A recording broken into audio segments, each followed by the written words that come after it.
Jurnal Pembelajaran Substansi, Materi Manajemen ASN, Pelayanan Publik, dan Whole of Government. Manajemen ASN.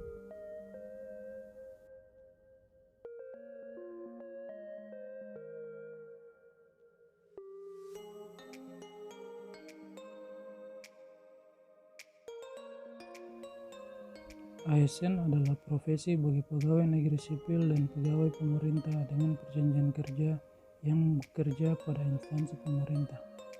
ASN berkedudukan sebagai unsur aparatur negara yang menjalankan kebijakan yang ditetapkan oleh pimpinan instansi pemerintah serta harus bebas dari pengaruh dan intervensi semua golongan dan partai politik.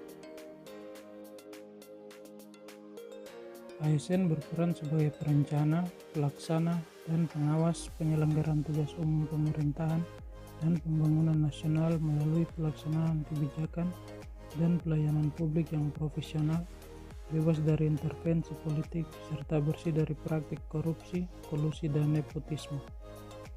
Fungsi ASN adalah pelaksana kebijakan publik, pelayan publik, dan perekat dan pemersatu bangsa.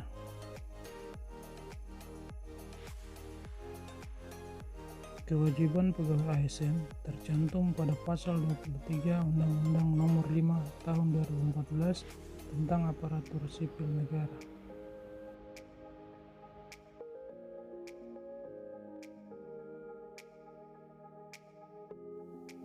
PNS berhak memperoleh gaji, tunjangan dan fasilitas, cuti, jaminan pensiun dan jaminan hari tua, perlindungan, dan pengembangan kompetensi. PPPK berhak memperoleh gaji dan tunjangan, cuti, perlindungan, dan pengembangan kompetensi. Kode etik dan kode perilaku bertujuan untuk menjaga martabat dan kehormatan ASN. Fungsi kode etik ASN adalah 1. Sebagai pedoman panduan birokrasi publik atau aparatur sipil negara dalam menjalankan tugas dan wewenang agar tindakannya dinilai baik. 2. Sebagai standar penilaian sifat, perilaku, dan tindakan birokrasi publik atau ASN dalam menjalankan tugas dan kewenangannya. Dan yang ketiga, etika birokrasi penting sebagai panduan norma bagi aparat birokrasi dalam menjalankan tugas pelayanan pada masyarakat dan menempatkan kepentingan publik di atas kepentingan pribadi, kelompok, dan organisasi.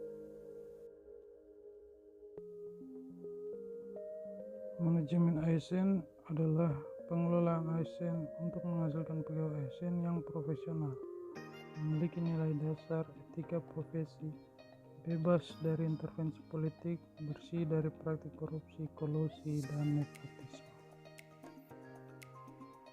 Sistem merit adalah kebijakan dan manajemen ASN yang berdasarkan pada kualifikasi, kompetensi, dan kinerja secara adil dan wajar, dengan tanpa membedakan latar belakang politik, ras, warna kulit, agama, asal-usul, jenis kelamin, status pernikahan, umur, atau kondisi kecacatan. Bagi organisasi, sistem merit mendukung keberadaan prinsip akuntabilitas yang saat ini menjadi tuntutan dalam sektor publik. Sedangkan bagi ASN, sistem ini menjadi keadilan dan juga menyediakan ruang keterbukaan dalam perjalanan karir seorang pegawai. Prinsip sistem merit adalah keadilan dan kewajaran, objektif, berbasis kinerja. Pelaksanaan sistem merit dalam beberapa komponen pengelolaan ASN adalah penyusunan dan penetapan kebutuhan, penilaian kinerja, pengembangan kompetensi, promosi, mutasi, dan penghargaan. Pengelolaan atau manajemen ASN pada dasarnya adalah kebijakan dan praktek dalam mengelola aspek manusia atau SDM dalam organisasi. Termasuk dalam hal ini adalah pengadaan, penempatan, mutasi, promosi, pengembangan, penilaian, dan penghargaan. Mekanisme pengelolaan ASN adalah manajemen PNS, manajemen P3K, pengelolaan JPT, dan organisasi dan sistem informasi. Pelayanan publik. Pelayanan publik adalah kegiatan atau rangkaian kegiatan dalam rangka pemenuhan kebutuhan pelayanan sesuai dengan peraturan perundang-undangan bagi setiap warga negara dan penduduk atas barang, jasa, dan atau pelayanan administratif yang disediakan oleh penyelenggara pelayanan publik.